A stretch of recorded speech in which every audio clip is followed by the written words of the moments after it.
Ya, Anda masih bersama kami di Hot Economy. Kembali kita lanjutkan dialog kita, Bu Sinta.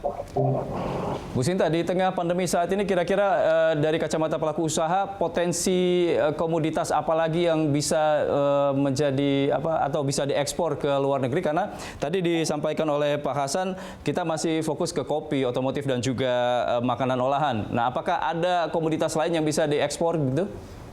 Ya, jadi yang saya bisa berikan contoh TPT ya. Jadi kemarin itu teman-teman dari tekstil banyak yang produksi APD. Saya rasa ini satu kesempatan yang luar biasa dengan masa COVID ini. Jadi mereka bisa mengekspor APD-nya ke berbagai negara.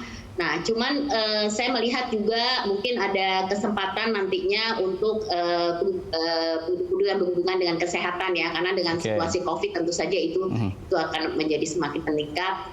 Namun yang saya mau fokuskan mengenai COVID ini juga adalah kami harapkan yang selalu disampaikan Presiden itu kan ada sense of crisis ya. Gitu loh. Jadi saya melihat memang dalam kondisi seperti ini nyari pasar ekspor itu udah nggak gampang gitu kan.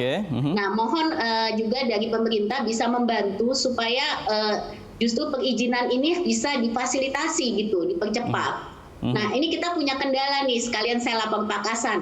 Di OSS ini kan sebenarnya semua kan sudah mau melalui Inatrade ya, OSS. Tapi kenyataannya ada beberapa yang belum bisa jalan smooth gitu. Jadi menurut saya kadang-kadang harus difasilitasi secara manual kalau memang OSS-nya tidak bisa berjalan sesuai dengan yang belum bisa jalan apa, Bu Sinta? Ya, jadi misalnya ada izin yang harus dikeluarkan, tapi dia perlu proses dan itu nggak keluar secara, mestinya kan secara otomatis kalau udah persyaratan dipenuhi kan dia bisa keluar gitu. Kadang-kadang kan ada dari segi teknologi nih aspek-aspek seperti ini kan ada permasalahan. Nah, jadi menurut kami dengan situasi seperti ini, kalau memang sudah ada pasar ekspor yang memang produk tersebut sudah harus diekspor ya, ini mohon dibantu gitu untuk perizinannya. Sama juga dengan impor.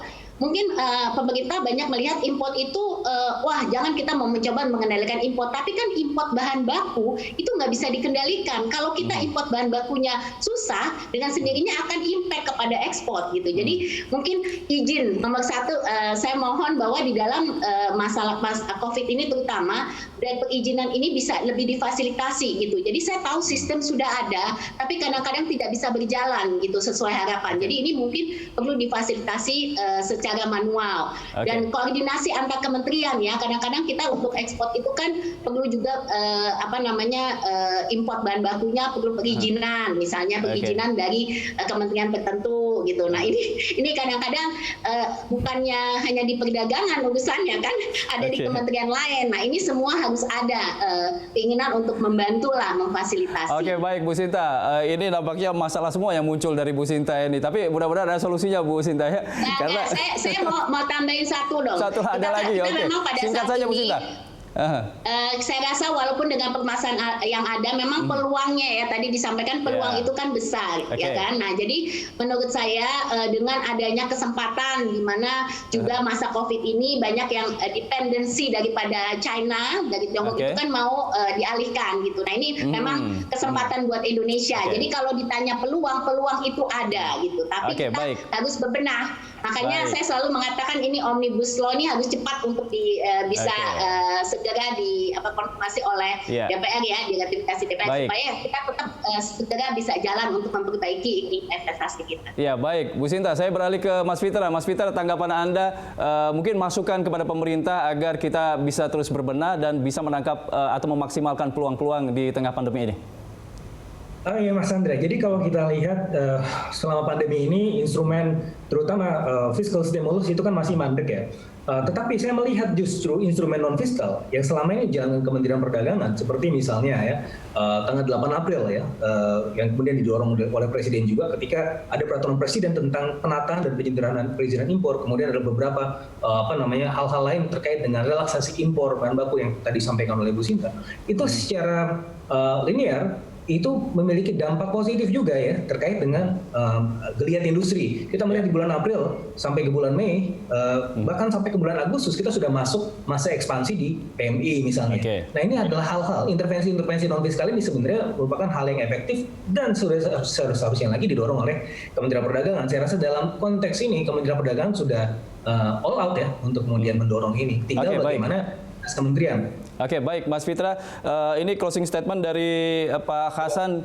Pak Hasan, kira-kira untuk membenahi semua ini apa yang akan dilakukan pemerintah dan kira-kira seperti apa realisasi untuk menjalankan peraturan-peraturan yang sudah dibuat oleh Permendak ini atau Kemendak ini? Ya, saya kira ini yang tadi di awal kita bahas mengenai Permendak 71. Saya kira ini sudah jadi komitmen pemerintah untuk terus memberikan kemudahan fasilitasi untuk aktivitas ekspor khususnya. Nah tentu bahwa ada beberapa tadi yang disampaikan oleh Bu Sinta, mungkin case by case, tentu ini adalah kita akan terus perbaiki. Dan memang kita menyadari bahwa dalam konteks kegiatan ekspor sekalipun tidak semata-mata hanya berkaitan dengan Kementerian Perdagangan. Nah dalam hal ini kita tentu komunikasi antar kementerian sebagai utama instansi pemerintah untuk memberikan fasilitasi, kemudahan dan juga pelayanan yang terbaik buat dunia usaha. Karena bagaimanapun dunia usaha adalah yang menopang terbesar ekonomi ini kan dari private. Kalau pemerintah kan harus memberikan fasilitasi dan juga pengungkit untuk bergeraknya ekonomi secara keseluruhan. Oke, baik. Ya. Dan Pak Hasan, terima kasih. Kita tunggu nanti sense of crisis-nya seperti yang disampaikan Bu Sinta tadi. Mudah-mudahan ada solusi untuk membenahi ekspor kita ke luar negeri.